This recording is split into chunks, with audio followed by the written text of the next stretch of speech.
He was pleading not guilty at the same time that the closing arguments were underway in the Menendez trial. So you have two powerful, prominent, well-connected Democrats, both facing major charges with absolutely insane details that are like something out of a movie. You would think that would just be like catnip for Republicans, right? Yet it barely comes up.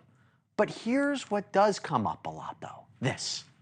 They've weaponized to a level. They are trying to affect the elections. The president has been trying to undermine our legal system.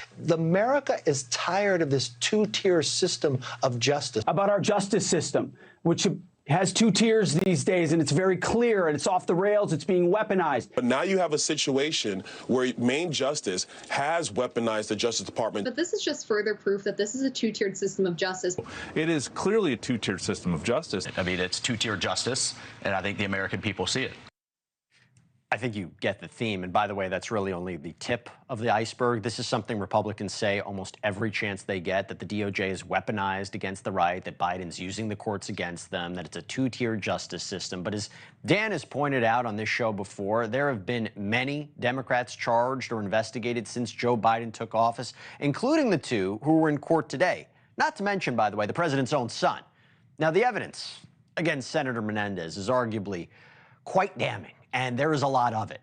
And putting aside the jury's verdict, the feds brought this case against a very well-established Democrat. That's the point. And by the way, he seems by all accounts unashamed. In fact, he might be running again as an independent. Yes, there's a lot of news out there, but two big cases involving Democrats slipping under the radar? Sure, Democrats, they may not want to draw attention to corruption in their party. I get that. But Republicans? Maybe they don't want to bring it up because it would make it harder to call themselves victims every day before the election.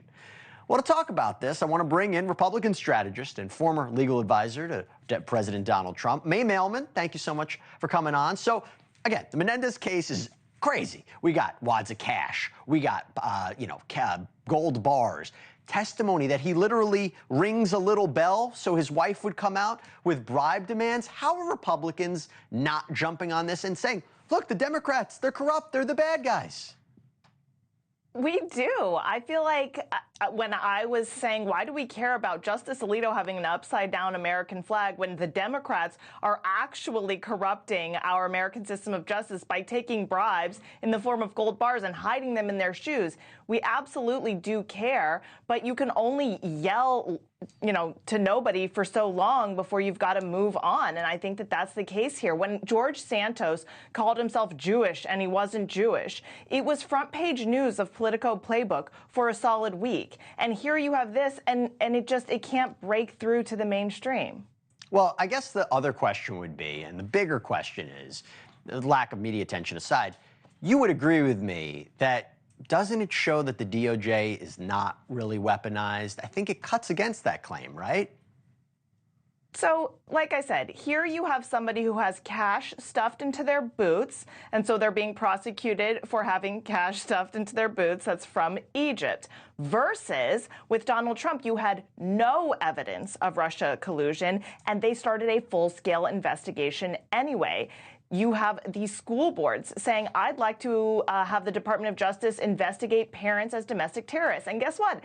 The Department of Justice does it. You have 1,400 January 6 cases. You're definitely selecting prosecutions that go after the right or right talking points. But let's put this up. Henry Cuellar, Cori Bush, Eric Adams, Karen Carter-Peterson, Andrew Gillum, T.J. Cox, Bob Menendez, Robert Norcross, all Dems who were charged. It works both ways. Can't you say the DOJ is going after who they think they need to go after?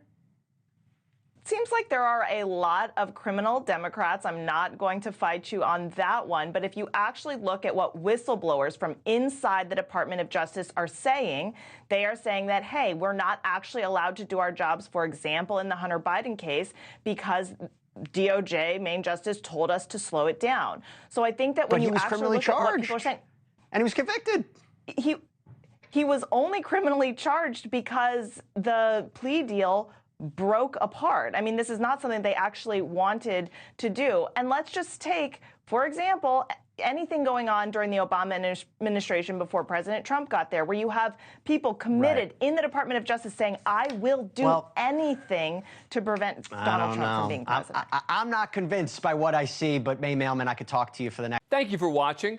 Go to newsnationnow.com to find NewsNation on your cable provider. And don't forget to click the red subscribe button below to get more of NewsNation's fact-driven, unbiased coverage.